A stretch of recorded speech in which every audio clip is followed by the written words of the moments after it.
Alright, so in this video I wanted to make a very straightforward video talking about what realistic expectations for fat loss look like.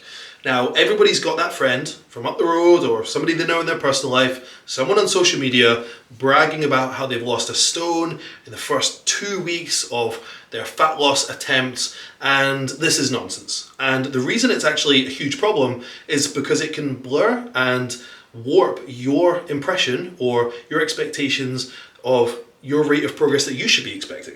And this can mean that you can end up doing things that ultimately are not going to promote sustainability and therefore success, and then you go back to square one, and it's all because you're comparing yourself and your rate of progress to that nonsense fairy tale that somebody up the road has told you. And you want to ignore that the best you can. Now, just to acknowledge, the reason that everybody seems to know somebody that's losing a crazy amount of weight really quickly is because anybody who first gets on a diet, who has quite a lot of weight to lose especially, and they clean up their diet, usually they over-restrict in most cases unless they're working with a professional, which means that the amount of food in their stomach drastically decreases. Usually their digestion clears, they lose a ton of water weight, and then also over-restricting. Yes, they might have lost a lot of weight initially, but that doesn't mean they're going to sustain it and keep the results in the long run. So we've all heard these fairy tales, and if you're new to fat loss, you might have had your impression or your expectations for your ideal rate of loss warped by this nonsense. And most of the time people just want validation for their efforts anyway. So I wanted to talk about what's realistic. And when it comes to fat loss, to a point, the slower you go, the more chance of sustaining it you'll have.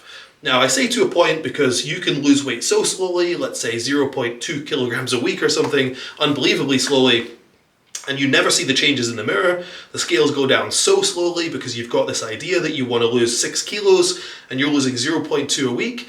The reason that that's not very sustainable is, yes, you're not really having to work very hard to do it, which should in theory be sustainable, but also the results are not that inspiring or exciting.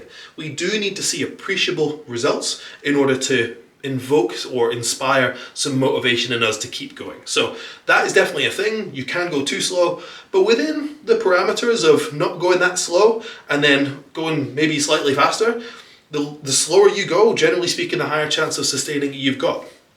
So in terms of realistic expectations, what I typically find is if you can lose 0.5 to 1% of your body weight per week, on average, with everyone I've coached and everyone I've come across, and actually some of the biggest voices in the industry will all share this same opinion throughout their experience and knowledge and research, and plenty of research and literature that's out there these days, that seems to be the magic mark, where if you can achieve a rate of loss that's between 0.1% and 1% of your body weight lost per week, that's usually the best way to go.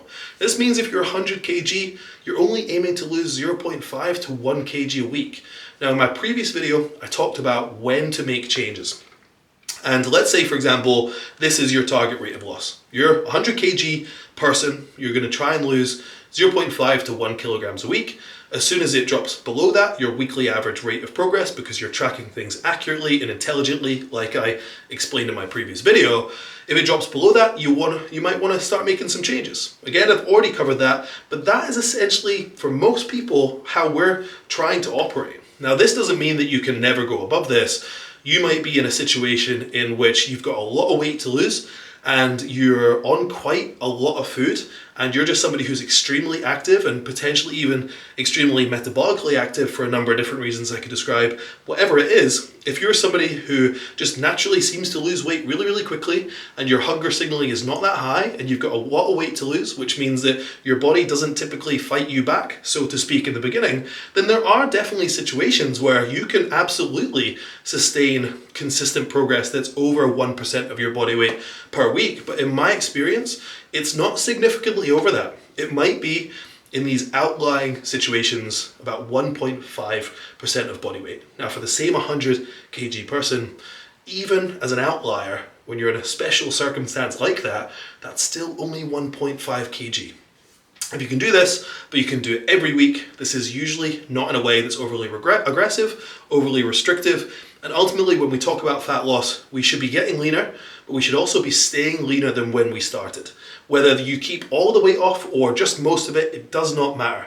Whether you're a bodybuilder and you're interested in taking physique development very, very seriously, or your average lifestyle Lucy, it does not matter. We're always trying to progress. We're always trying to get better, and there's absolutely no point in going through a big transformation just to put it back on again. And I can break down why that's really bad for a competitor or someone taking physique development seriously, and I probably don't need to break down why it's bad for your average lifestyle Lucy.